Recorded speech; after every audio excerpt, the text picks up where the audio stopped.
ahead, MJ. At this point, with 2 months left in the administration, does the White House see a real value in President Biden directly engaging with members of the press? Oh, absolutely. Yes. Look, I think we have worked really hard, and I hope you all have seen this, to make sure that we brought back the norms that was taken away from our predecessor on how we engage with the press. The president respects the freedom of the press, and he actually enjoys engaging and going back and forth with all of you, and that is something, and he's done that extensively. If all of that is true, why on a 6-day foreign trip where the president obviously had a robust American press corps traveling with him, did he not have a single engagement, whether it is a press conference or maybe just speaking on the tarmac or really anywhere where he took questions from the press? I mean, as you all just stated and wrote about, the G20 and APEC was his last opportunity to deal with some of these world leaders that he has built a close relationship with. And I get it. I get that you all want to hear from the president. I get that. I understand that. And I'm not saying that you won't. You will.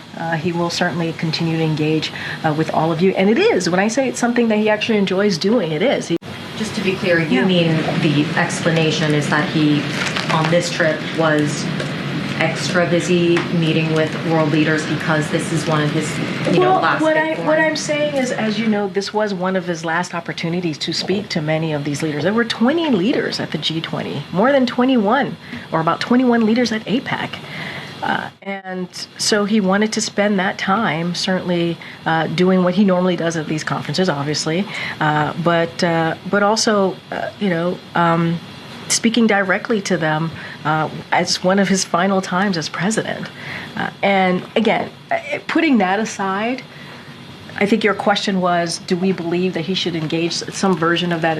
I apologize if I'm not quoting you directly. Yeah, we think it's important for him.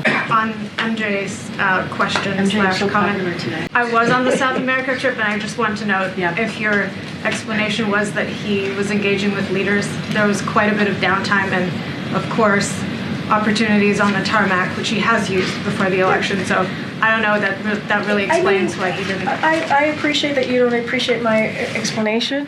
But what I'm saying to you is that the president is looking forward to engaging with you all in less than 60 days. He's done it extensively. It's not going to stop. And he will do that. He will continue to engage with all of you and take your questions. He's done, I believe, more than 600 back and forths with you all this year alone.